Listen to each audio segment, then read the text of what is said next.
will be recording tonight's webinar, and we will be making this available in the coming days.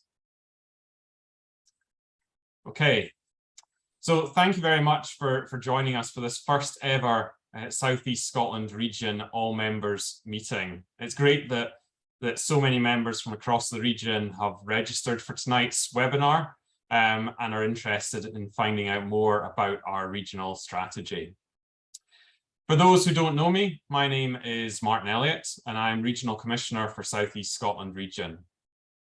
I'm also joined on the call tonight by a number of others. We have Mike Traynor, Deputy Regional Commissioner, Kirsty Armsworth, our Scouting Support Officer, who's keeping all the technology working behind the scenes, and Scott Goddard, our Regional Transformation Lead.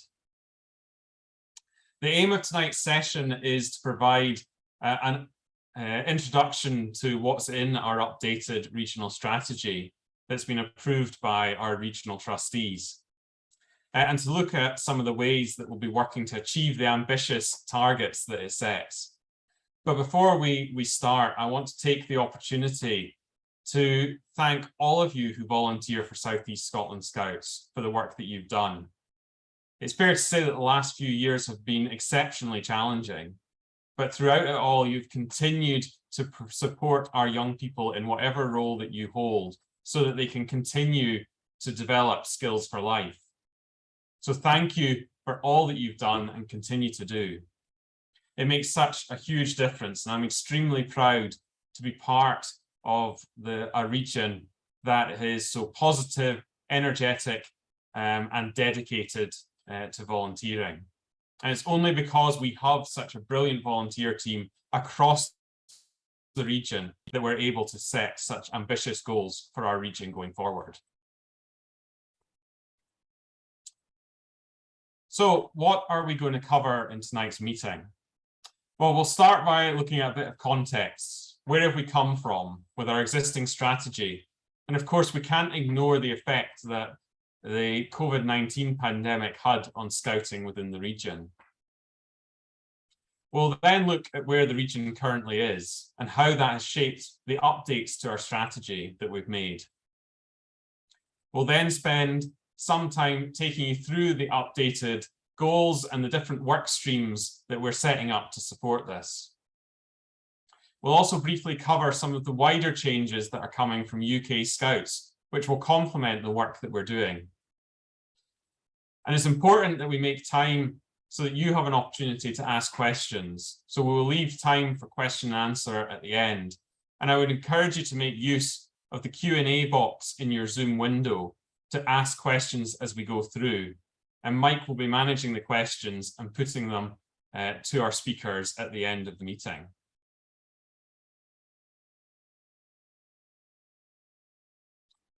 So let's start with a bit of context. Where are we coming from?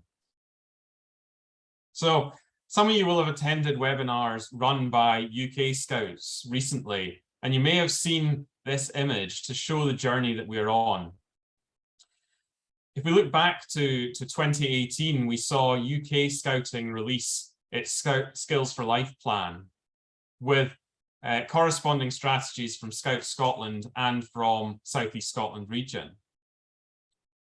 And we were making progress towards this strategy, but as with everybody, we were hugely affected by the COVID-19 pandemic, and all the strategies were put on hold as we focused on supporting scouting through one of its biggest challenges in its 115-year history. And whilst we recognise that there's still work to do to support sections, groups and districts as they continue to recover and rebuild after the pandemic, we felt now was an appropriate time to relook at our plan and update it for South East Scotland Scouts in 2022, so that we can aim towards scouting's North Star of more young people gaining skills for life.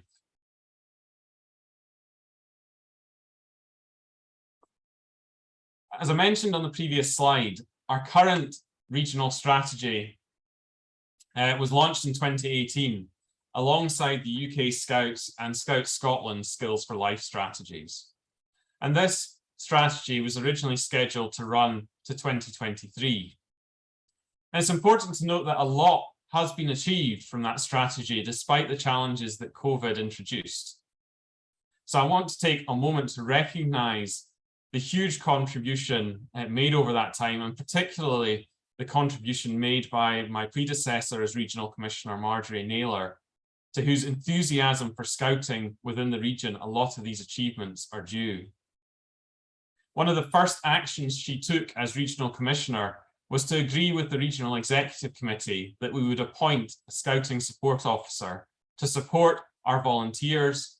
And we've been very fortunate to have firstly Mike Traynor and laterally Kirsty Armsworth in that role, who've played an invaluable role in helping sections, groups and districts, as well as the wider region, including supporting recruitment of new volunteers and providing opportunities for young people through events like Scott Jam on Tour in 2021 and the joint event with the British Army earlier this year. We've also listened to the feedback we obtained in our region-wide consultation exercise in 2018 and extended the training offering for our volunteers so that most training modules can now be attended virtually, online or in person. And we've also introduced new learning opportunities, including our adjustments to scouting session, looking at adjusting scouting for additional support needs. You also fed back about our regional centres at Longcraig and at Benally. And so we've worked with the leadership teams at both centres to develop plans for taking them both forward as Scout centres, focusing on how they support our wider strategy for providing opportunities for our young people. And recognising that in the past, the region has been seen as a distant entity, we've worked hard to improve the communication and engagement to ensure that information is both coming out, but also importantly being heard by the region. We've improved the recognition of volunteers with a large increase in the number of nominations for Good Service Awards. And we've tried to make sure that the voices of young people are heard in all major decisions, such as recruitment of staff and senior leadership appointments, as well as decisions on awards and on funding. These are just a small number of the ways that the existing regional strategy has driven forward scouting in the region. And as a result, our membership reached a record high of 9,500 in 2019. But of course, that was before everything changed. With the COVID pandemic in 2020, we all had to suddenly adapt to a world in which the only way that we could scout was virtually. But the way that everyone responded to this was tremendous, with innovative and exciting ways found to keep young people engaged and involved in the movement. The region shifted focus to how to respond to COVID, with the regional strategy put on hold and work done to support our members. In particular, Mike Traynor's SSO did a power of work finding resources to support groups with online and laterally socially distanced activity ideas, as well as our very successful regional virtual sleep out events. And we also offered support with the risk assessment process introduced for sections meeting in person again. We also took action to protect our regional centres and support groups and districts that found themselves in difficulty. Credit should also go to our regional training team, who were one of the first to move training online so that volunteers could continue to work towards their mandatory training and their Wood Badge. We also set up the Regional Communications Working Group to support clear communication of messages during what was a very rapidly changing situation. Volunteers across the region went above and beyond. And this was the reason that the dip in membership that we saw in South East Scotland was significantly smaller than that seen nationally across Scotland and the UK. So where does that leave us now in 2022? So having gone through all of that, the most important thing to say is that our region is in a very good place. And that isn't just me saying that. That's the feedback we've had from people outside of the region, including members of the Scottish and UK leadership teams. The data on the screen provides a snapshot of where we are in 2022, and this fed into our work on the strategy. And as I mentioned, it shows that our membership increased to a record level of in 2019 of about 9,500. But we see in 2021 the COVID impact with our membership dropping by 13% overall. The 2022 census showed that young people numbers were well on the way to recovery, but adult membership numbers actually continued to fall. If we look at our waiting list numbers across the various sections, we can see that we have more than enough interest from young people to return to 2019 numbers. But unsurprisingly, as many of you will be well aware, the main challenge we have is getting enough adult volunteers.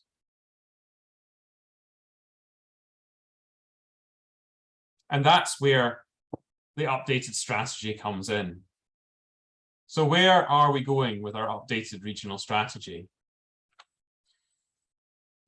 So a little bit of a disclaimer before we go into the strategy. The first thing and most importantly to say is that this is not a new strategy. This is an update of our existing Skills for Life strategy that I mentioned previously. And I also want to emphasize that our primary focus remains on providing support following COVID, because we recognize that many groups and districts have lost members and volunteers, and some are still in that recovery phase. But we also recognize that some groups and districts are starting to look ahead, and it's our hope that this strategy will provide a suitable framework as you look to develop your own local development plans. We also recognize that different groups and districts are in different places. So different areas of the strategy will be more relevant in some areas than others. But it shows the overall direction that I, as Regional Commissioner, along with my regional leadership team and regional executive committee, see for the region going forward. We've worked with a wide range of stakeholders in developing this strategy, from regional, district and group leadership teams, as well as young people and our regional centres, to ensure that this strategy is best placed to allow us to provide skills for life to as many young people in South East Scotland as possible. So let's dive into the strategy in a bit more detail, and we'll start by looking at the strategy's goals.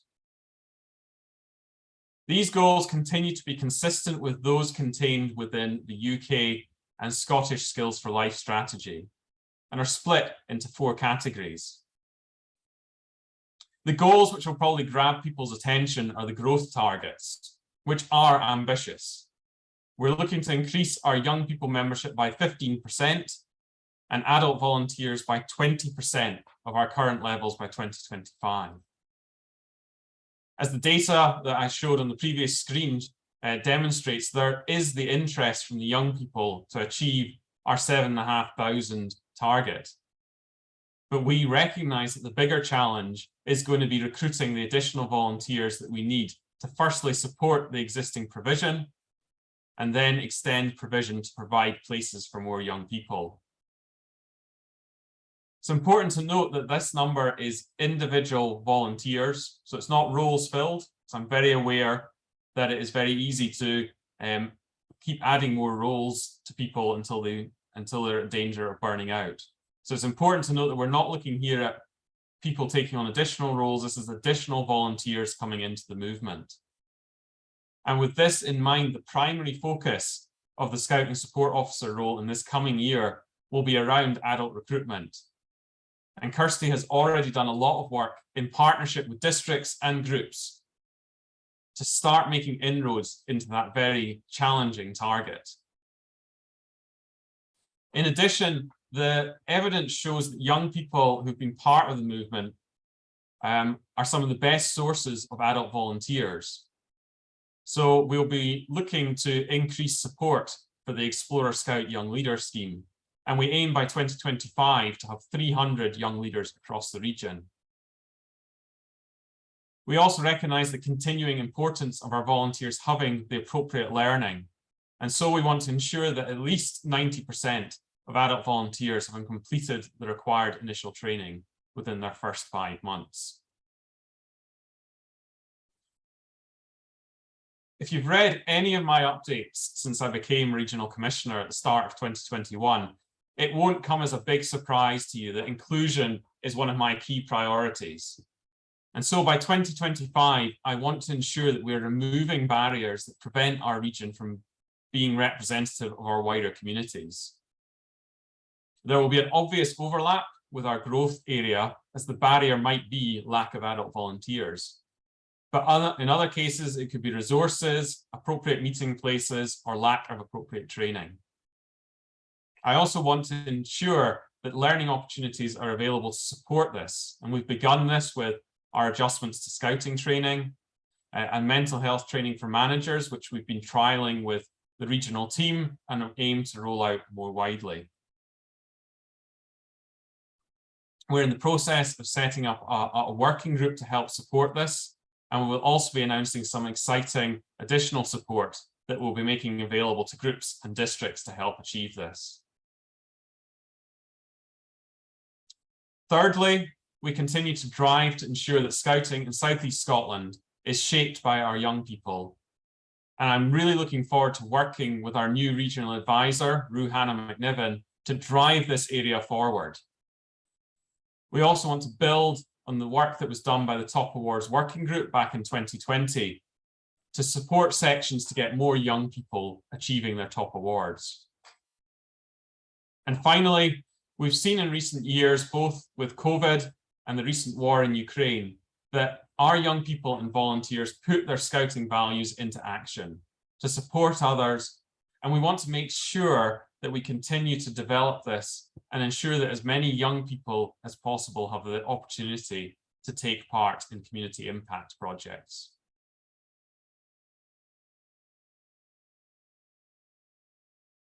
So that's the targets that our strategy sets. But to deliver our ambitious goals, the strategy will maintain the same 3 pillars of work: programme, people, and perception, and continue to be supported by our performance work stream. So let's look at these in a bit more detail. So we start with the programme pillar. And this pillar is all about ensuring that all young people are experiencing a quality Scouting programme. There's a wide range of areas that we want to look at under programme, and some of those are firstly our provision for 14 to 25-year-olds, linking in with the review taking place at UK Scouts, and looking at extending the opportunities for young people in the Explorer and Network sections, and raising awareness particularly of Network, both in our communications and our learning. At the other end, one of the biggest changes since we launched our strategy back in 2018 is, of course, the introduction of the new Squirrel section for 4 to 5-year-olds. We already have 7 drays in the region and will continue our phased rollout, supporting groups that feel ready to start this section. We know that there's a desire for more opportunities to develop practical skills. So we'll be providing support to increase the number of adult volunteers holding activity and nights away permits. And as part of our existing work on the strategy, a number of volunteers from across the region formed a Top Awards working group, which came up with a number of initiatives that we'll be looking to implement to increase support for Top Awards provision and attainment. One of the highlights of this year is it's great to see the Gang Show back, and I hope that you've all got your tickets for next week. The regional leadership team are working closely with the Gang Show management team, and will be promoting opportunities within the gang for both young people and adult volunteers. One of the big successes of the last few years has been the introduction of Southeast Explorer expeditions. And we'll be continuing to support and develop this. And I'm really grateful to David Newton, who has agreed to be our regional advisor overseeing the SEA programme.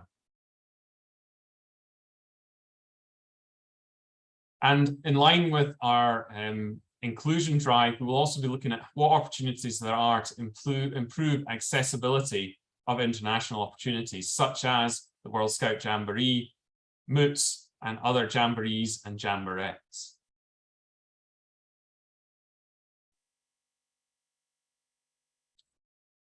The people pillar, as you'd expect, focuses on what we need to do to improve recruitment of and support for leaders and supporters. One of the key areas of focus in this pillar is attracting, recruiting, and crucially, retaining volunteers. We'll be providing regional recruitment activities, facilitated and supported by our Scouting Support Officer, and supporting district and group recruitment activities.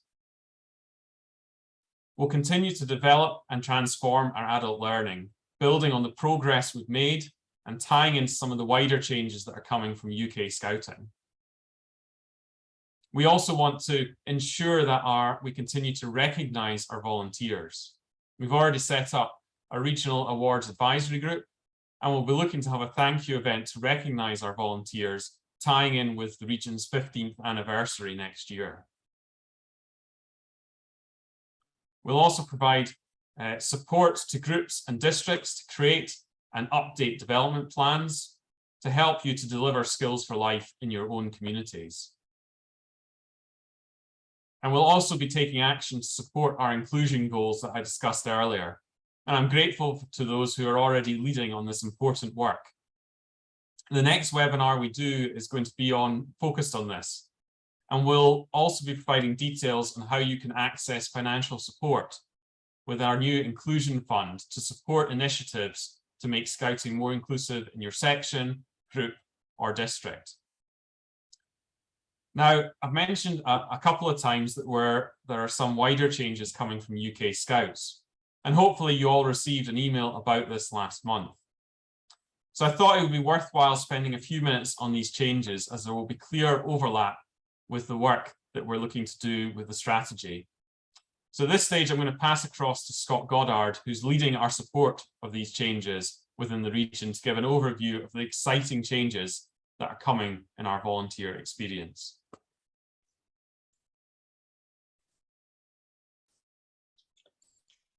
Thanks, Martin. Hopefully you can hear me. Can you hear me, Martin?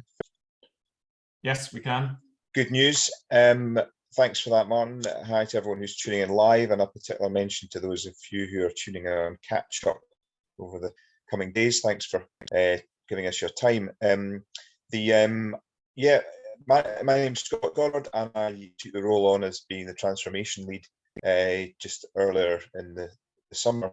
And I've held a number of roles across the region over the years, and I'm involved in running a section as well as taking on this new role. I'm, as people have before, I'm quite excited about this role. The term transformation is much more just exciting than just change, and there's no doubt that these changes that are coming from UK Scouts in the months ahead that are going to match up completely with some of the strategy that we've just been hearing about. Martin, if you could just flick on to the next slide, we can kind of hopefully, as Martin said, everyone tuning in now should have got an email from me on the 5th of September that had an explanation of some of the changes that are coming, and a link to this document, which is appearing on the screen at the moment. And it gives you a bit more of an overview of some of the things that are coming. And really, the whole idea is to try and make our experiences as adults just far better, really. Far more enjoyable, far more fun, far more manageable. And there's no doubt if we can do that, then we're going to look to achieve these targets that Martin and the leadership team have set. The good thing is that you don't need to remember everything I'm saying now. You can look at your inbox and find that email and look at it at your leisure. One important thing to point out is that you can click on the left-hand side of the screen there, the blue bits there, you can click to give more details. But in summary, there's 4 changes coming, or 4 kind of transformations, or 4 improvements. The first one is around offering a warmer welcome to our new volunteers, and indeed people who take on new roles. And that there's 2 things to that. There's one, an improved sort of recruitment platform to attract volunteers, and secondly, a kind of improved sort of welcome conversation, which will involve, hopefully be more welcoming and perhaps less daunting for new adults coming on board, that might involve perhaps the new leader or potential leader with somebody from their group and another person from the district meeting at the Scout Hall to have that conversation about where to start, rather than more kind of more formal appointments panel, if you like. So that's the first part of the change. Second one is about offering more engaging learning, and it's very much about a move from training, which is what we call it all now, to learning. The idea being that training is something that's seen as some medicine that's given, that you've got to take compulsory, whereas learning something that's a bit more kind of, well, what's in it for me? This is a benefit. This is something that's, I'm going to grow, I'm going to learn, I'm going to become better and feel better.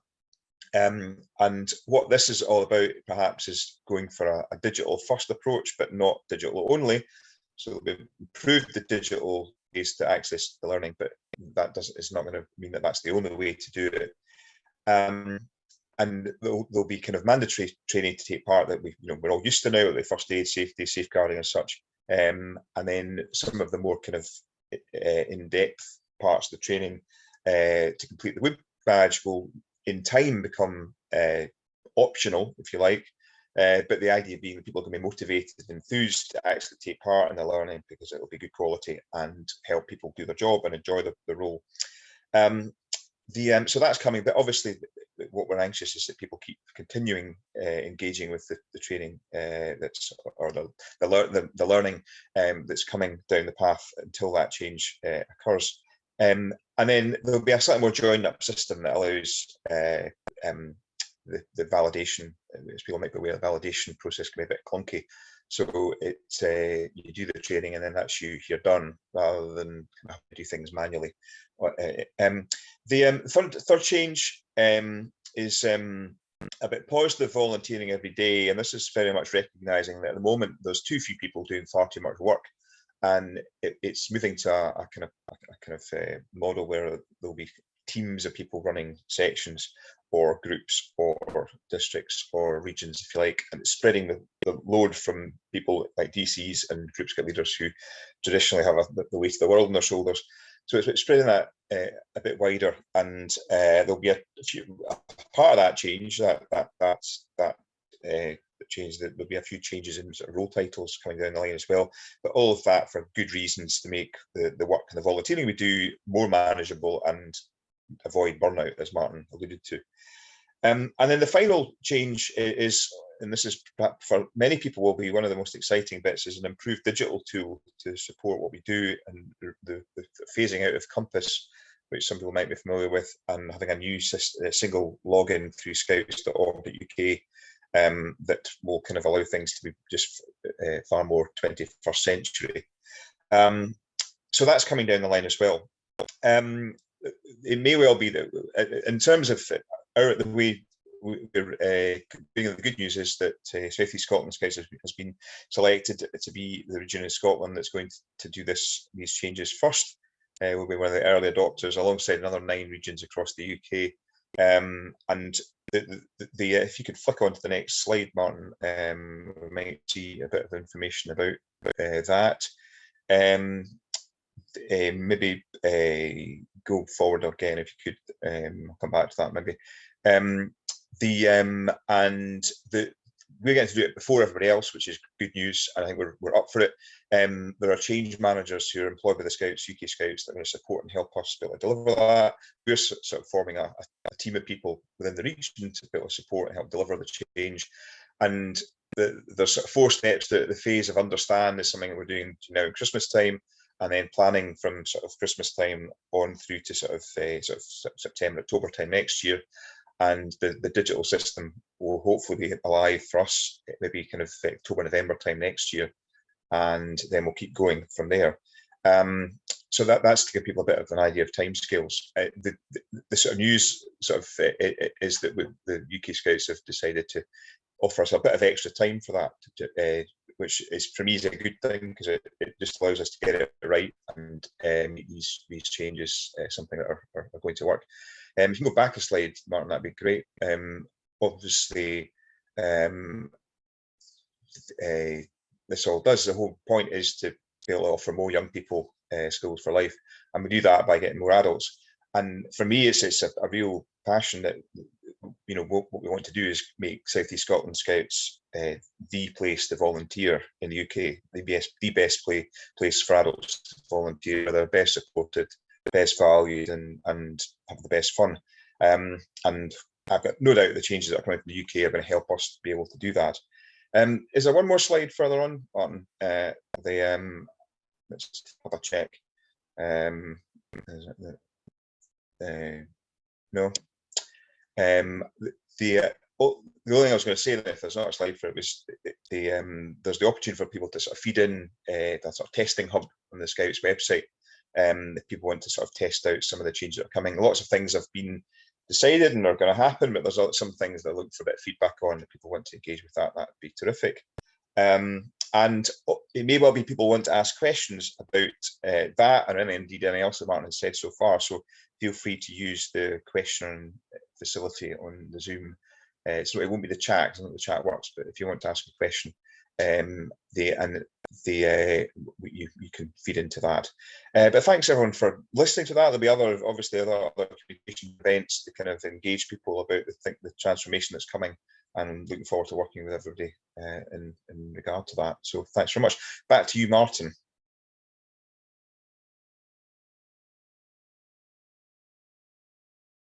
Thanks very much, Scott, as I scramble to find the unmute button.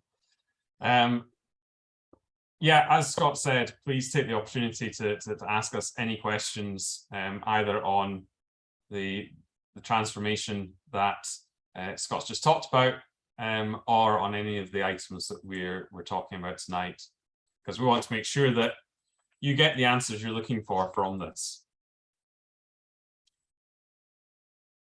Okay, so we've that was talking about the people pillar.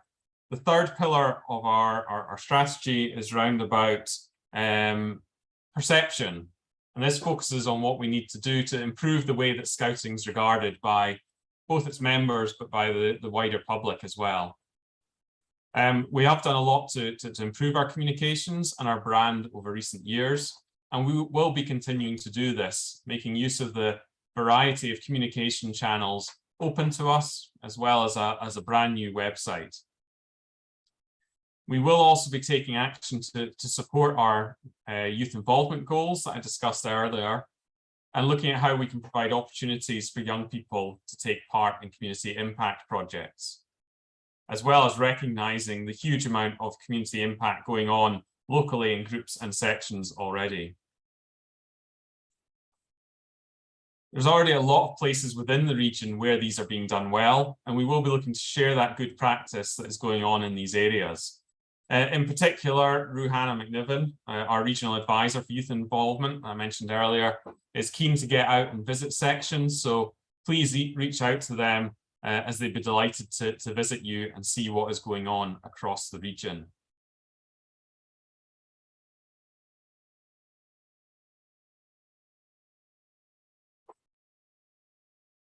And in some ways, the three pillars are the exciting stuff. But it couldn't happen without the appropriate governance being in place. And this is where our performance work stream comes in. Trustees at group, district and regional level are key parts of our Scouting teams.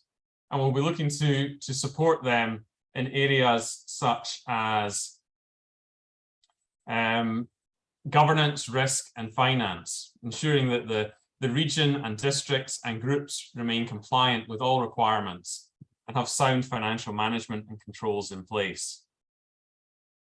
And of course, we will be continuing to invest in our Scout centres at Longcraig and Benally to support the wider Scouting programme and to support them in recruiting volunteers to support their own development plans to ensure that they can continue to offer skills for life to our young people.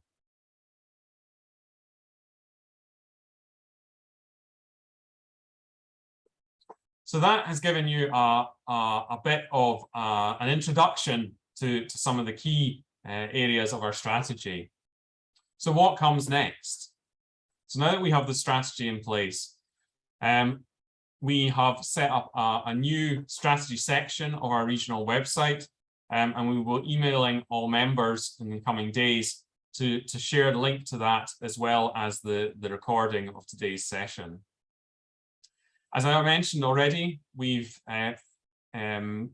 focused the Scout and Support Officer role on support for recruitment in districts and in groups, as well as at region. And as I say, Kirsty already has a number of initiatives to support the ambitious growth target that we have. We'll also be having follow-up webinars and events focused on specific objectives. And as I mentioned, the next one of our webinars will be looking at the inclusion targets and some of the initiatives that we will be introducing and building on to support this. An important aspect is how we translate the regional strategy into actions taking place at district and group level as well. And I know a number of districts and groups already have development plans in place. But we will be looking to provide support to those districts and groups that either want to create a development plan or are looking to update their plan in light of how things have changed over the last few years. And we'll be starting this with regular workshops, the first of which will take place in December, and we've already got a second one arranged for January as well. And we'll be inviting districts and groups to take part in those if they are interested at this stage. So further details on those will be in the follow-up email. But if you are interested in local development plans, then please speak to your Group Scout leader or your district commissioner. And finally, we're continuing to build the regional team to allow us to take this work forward. We're fortunate that we've got Mike Traynor as Deputy Regional Commissioner, who's already leading on the people pillar, and we will be looking to extend that in the coming weeks and months. And as I mentioned already, we have a group taking forward the inclusion work stream, and we're very fortunate to have Rue working with us to take forward youth involvement. So how can you get involved in this? An important thing to emphasize here is we're not looking at just adding lots of roles to people who are already very busy. But there are opportunities to support what we're doing with the regional strategy. The first, as I mentioned already, is looking at what you want to do locally, and that could be tied into the strategy, or it could be tied to local developments within your own communities. So I'd encourage you to take time to review, or if you don't have one already, to create your local development plans. And as I say, we'll be running a series of workshops to support you with doing that if you wish. We will be looking to extend the regional team to support the ambitious targets that we've set. And in particular, we will be looking to fill the vacant position of Deputy Regional Commissioner for the programme pillar to help take that forward and help support the already strong team we have round about sectional support. We've also had a vacancy for an Assistant Regional Commissioner for Communications for a while now, and we've been very fortunate to have a strong communications team to help take that forward. But we will be looking to fill that role as we go ahead with the strategy.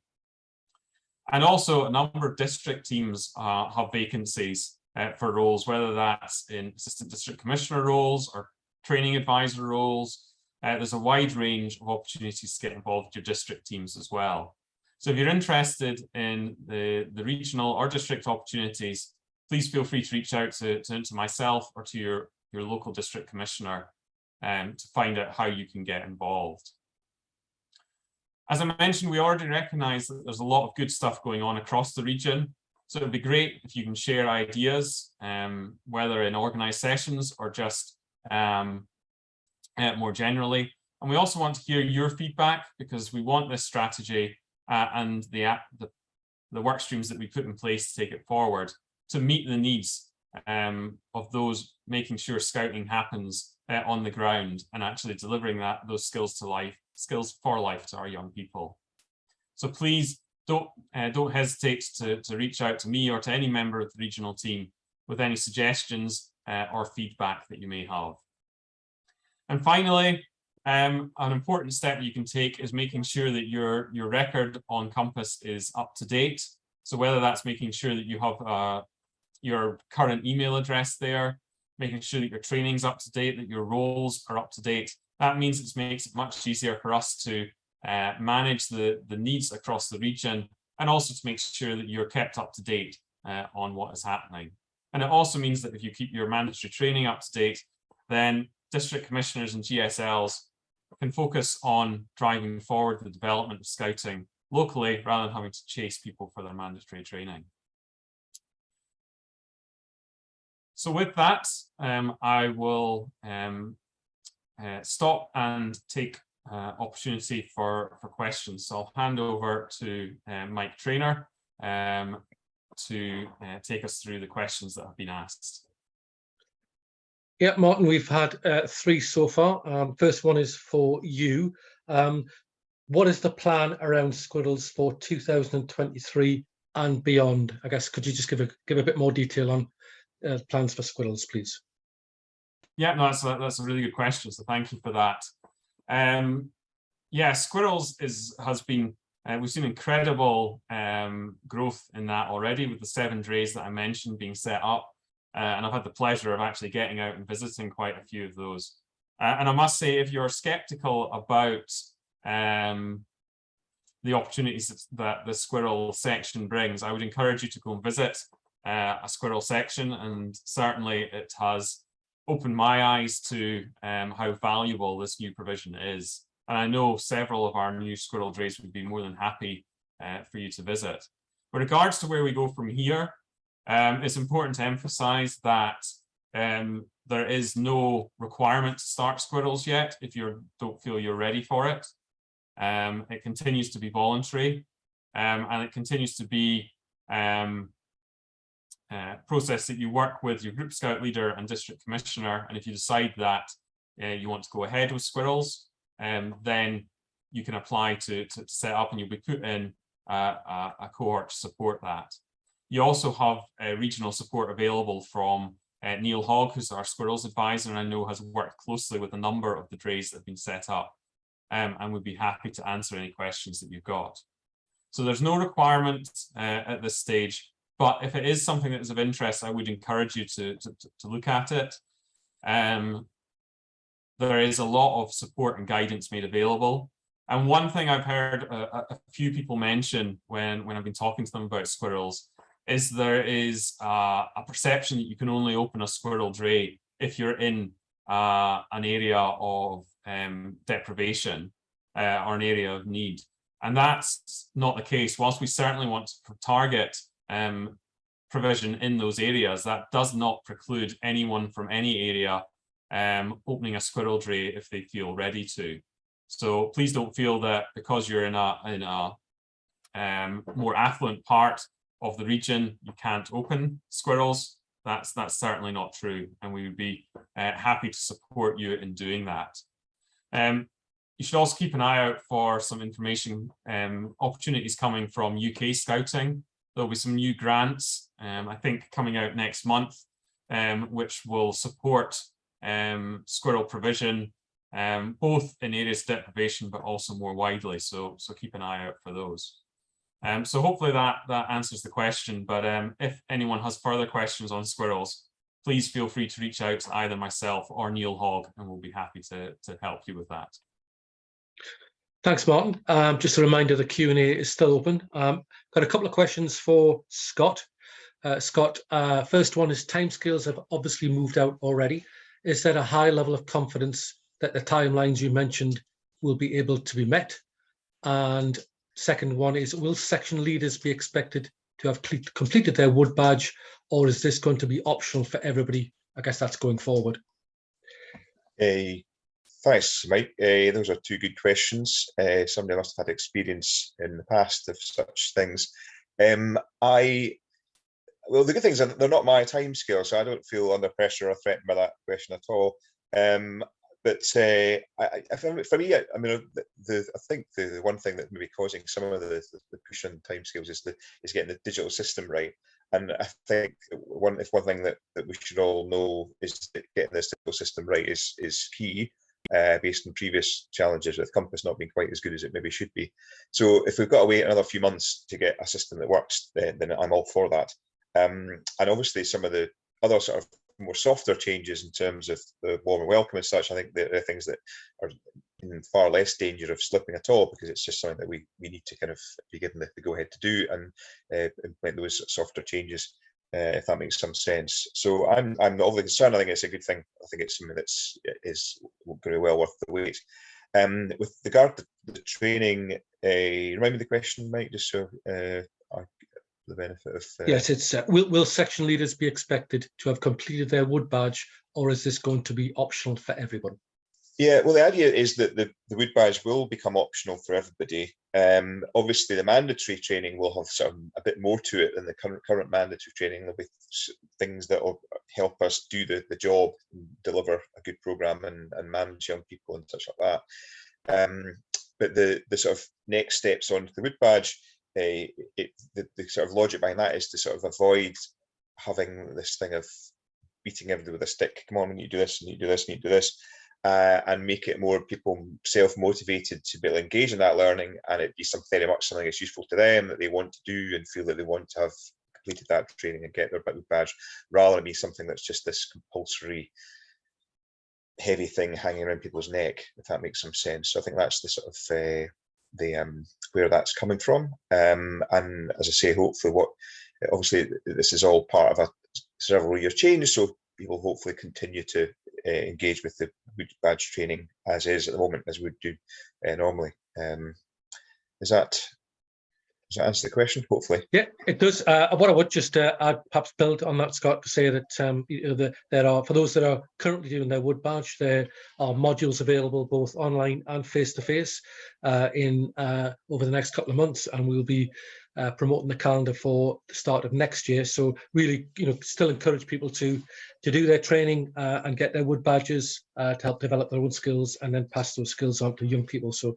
just a plug for our training team that these modules are available. For sure, for sure. Martin, we don't seem to have any other questions at the moment. So can I hand just back to you? Sure, thanks, Mike. Thank you for managing that, and thanks to Kirsty as well, who's been managing all of this behind the scenes.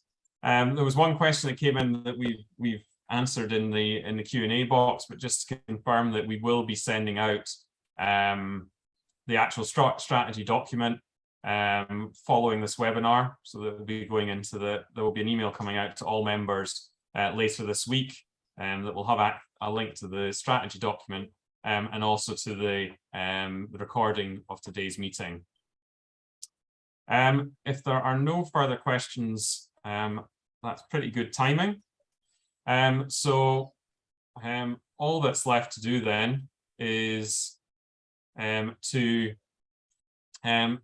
thank you for attending. Please look out for the follow-up email in the coming days. We really appreciate all that you're doing, all you continue to do for Scouting, and I'm really excited for the opportunities that we have for the next few years. I'm looking forward to working with all of you to help us to deliver the ambitious targets that we have for the region. So thank you very much for attending. I hope you have a good evening and good night, everyone. Thank you.